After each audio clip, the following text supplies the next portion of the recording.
of the Father, and of the Son, and of the Holy Spirit. Peace be with you. And so, my dear brothers and sisters, we gather this celebration to celebrate the Assumption of Our Lady to heaven. Let us thank the Lord for the grace.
Dear brothers and sisters, may ada ba ang langit? May ada langit? Yes or no? Yes. Ay, hallelujah. Ada langit? Wala. May ada. May ada langit? There's heavenly glory. And my dear brothers and sisters, today, on the feast of Our Lady of Assumption, we are celebrating the heavenly glory. Why? Because Mary has been assumed to heaven. And so, my dear brothers and sisters, and brothers, please get with me. Nakapagkaupo na to-celebrate na mga mali. Thank you very much. No? For my son, the Monsignor Edwin, talaga po nato na mali sa Roma. No? And of course, it was Monsignor Ramon, all others. No? We are celebrating heaven here on earth. No? Is heaven just only one that we are, is the thing that we look forward after? No, we can start now. That's why we are experiencing heaven right now. Hindi hapon, tuna, hindi hapon parokya. Para kita na kita ang kaulol ito, kaulol sa struggles, kasakit, kapagpurutlan, na mga higugma kita sa kabaya, namamakay, nahirayo, kaapon, mag-enjoy ka, like Mary, no? With all her life, nadama siya ng mga what struggle, it was an excuse, hindi na mother of God, but now it's in heaven. The Assumption, my dear brothers and sisters, Mary to us our destiny, no? Our destination to end up not here. You say, namatay tayo libro, that's the end. No! After her death, there is life. Dili kinaparating na ito na. God created us for heaven. Our destiny is heaven. Heaven is not destined. Dili malayo na ato. Mary never keep herself. Ilunod namon ako na tinatapos na kababata. But Mary would like to remind us, we are not forgotten. Our life is precious to God. Talk here that for them, typically manifest the first letter speaks of crisis in our relationship with life. There's a crisis. We are no longer giving importance to person. Our relationship with respect in sa buhay natin. When we give importance, laon kita, at ako ang pili, sitting down. So, we are there facing each other. We're not talking. Your son, your children, talking to a cell phone. Wala. Bigay ng importansya. Kung ada siya sa presensya, you talk to your parents, you talk to your father, you talk to what inside, to speak with you during meal time, because that is what God is telling us. Every person is important, no? Loving God is loving our Self. loving God is loving our this is I love you. During worship, nagsisita ko ng everyday. Nag-aako ako. You're not beautiful. Hindi na sibigay tuto sa mga thinkers. We are very we're not nice, we're generous. Mary's glory as it's something our priorities. Yes, God before us is our hope to follow her towards glory. Ana, hindi mayaan atong pinabuhi, pero atong pagkakalan, hindi natin nabuhi, hindi nabuhi. God bless us all. O pagpapakron sa iyong mga tanan. Amen.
Today, Most Reverend John Sindhu Didi, Archbishop of Calooc, the Parish Pastoral Councils and Finance Council officers and members, all parishioners who also sponsor the stipends for the celebrating priests, both the vigil and fiesta celebration.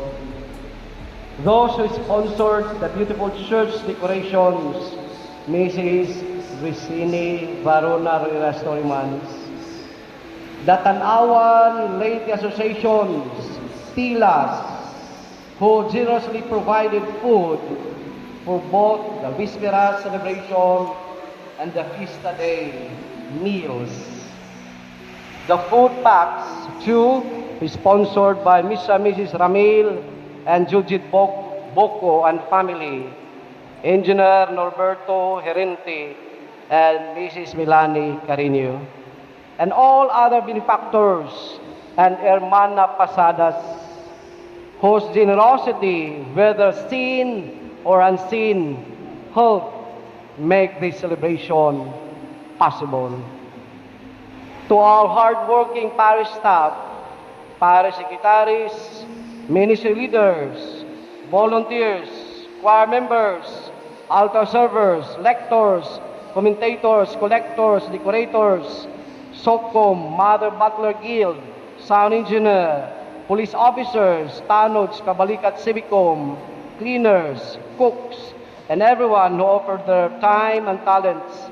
Thank you for your dedication and sacrifices.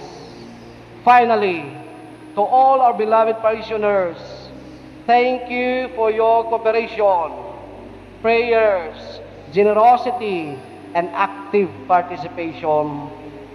This fiesta became a success because everyone shared in the responsibility and worked together as one family of faith. Although our hermana was unable to lead this year's celebration, God's providence was clearly manifested through the unity and generosity of His people. As it is always said and done, Solong, Panayon, Doyog.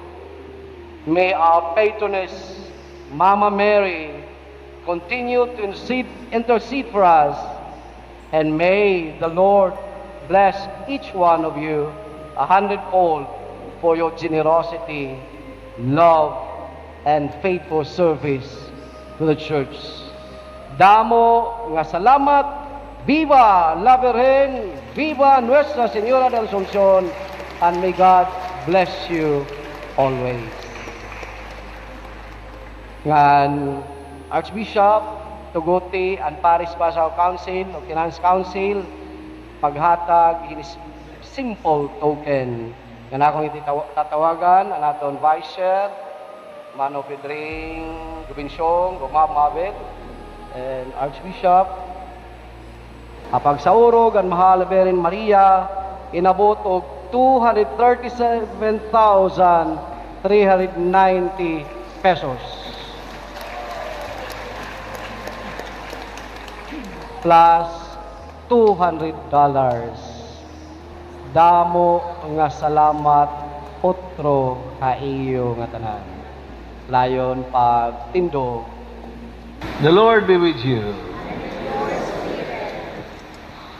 And God, who through the childbearing of the Blessed Virgin Mary, willed in His great kindness to redeem the human race, be pleased to enrich you with His blessing. May you know always and everywhere the protection of her, through whom you have been found worthy to receive the altar of life.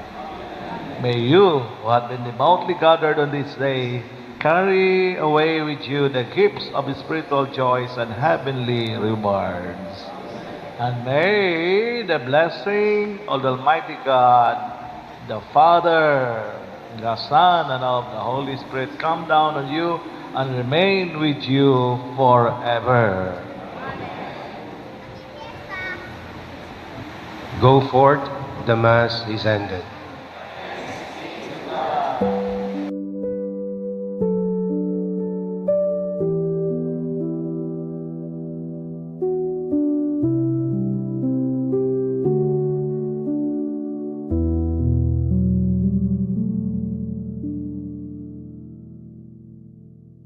So many voices claim the answer. So many pathways call my name. Every thought demands attention. Every word competes for space. Mother Mary, seat of wisdom, keep my searching calm and true. Help me listen without hurry. Lead my mind toward Christ with you. I am seeking the truth quietly and slowly, not through fear, not through pride. Sidi sapientiae, pray beside me. Lead me to Jesus, my truth and my light. One clear question, one faithful page. Fasting.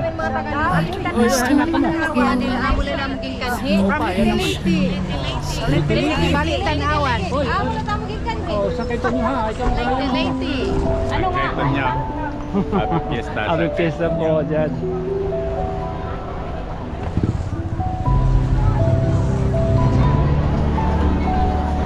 Ayun na, gitarong ka na kanina. Mukha na gitarong. Sounds convincing. We pause before we choose. Give me wisdom to examine. Give me freedom to refuse. Keep me humble when I am certain Okay. Okay. honest before where truth leads me.